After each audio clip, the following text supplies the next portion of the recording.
పల్నాడు జిల్లా వినుకొండలో జనసేన పార్టీ సభ్యత్వ నమోదు కార్యక్రమాన్ని నిర్వహించారు. ఈ కార్యక్రమంలో ఎమ్మెల్యే పంతం నానాజీ పాల్గొన్నారు. 20,000 సభ్యత్వాలు నమోదు చేయడమే లక్ష్యమని ఆయన తెలిపారు. 100% స్ట్రైక్ రేట్ తో పవన్ పనిచేస్తున్నారని తెలిపారు. మంచి అడ్మినిస్ట్రేటర్ గా గుర్తింపు సాధించారని చెప్పారు. ప్రభుత్వంతో పాటు పార్టీని కూడా ముందుకు తీసుకువెళ్లాల్సిన బాధ్యత కార్యకర్తలపై ఉందని తెలిపారు.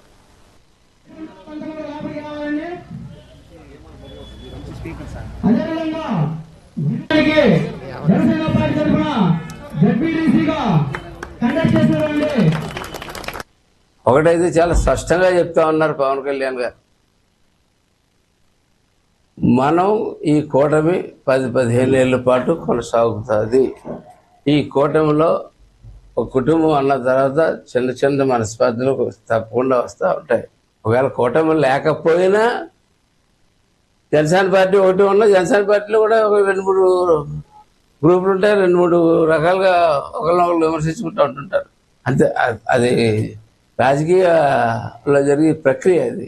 కాబట్టి ఈ కూటమి అయితే మటుకు పూర్తి స్థాయిలో పనిచేస్తూ ఉంటుంది.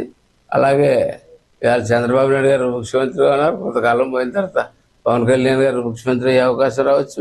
ఇది కూటమి యొక్క, కానీ మన పార్టీని కూటమితో ఉంటూనే, కూటమితో కలిసి ప్రయాణం చేస్తుంటేనే, ఒకటే వాయిస్తో ముందుకు నడుస్తూనే, ఒక పక్కన ఎవరి పార్టీని వాళ్ళు బలోపేతం చేసుకోవడం ప్రధానమైన ప్రక్రియ. అందులో భాగంగానే ఈవేళ ఈ మా పార్టీని మరింత బలోపేతం 5వ విడత సభ్యత్వాలు చేసుకోవడం 5వ విడత. నేనైతే ఈ పల్నాడు ప్రాంతంలో పార్టీ నేను అనేక చోట్ల నాకు అవకాశం ఇచ్చారు. పవన్ కళ్యాణ్ గారు నన్ను ఇన్ఛార్జిగా వెళ్ళడానికి ఒక్క పల్నాడు ఒకటే మిగిలిపోయింది అనుకుంటా ఉన్నాను. ఒకటైతే చాలా స్పష్టంగా చెప్తా ఉన్నారు పవన్ కళ్యాణ్ గారు, మనం ఈ కూటమి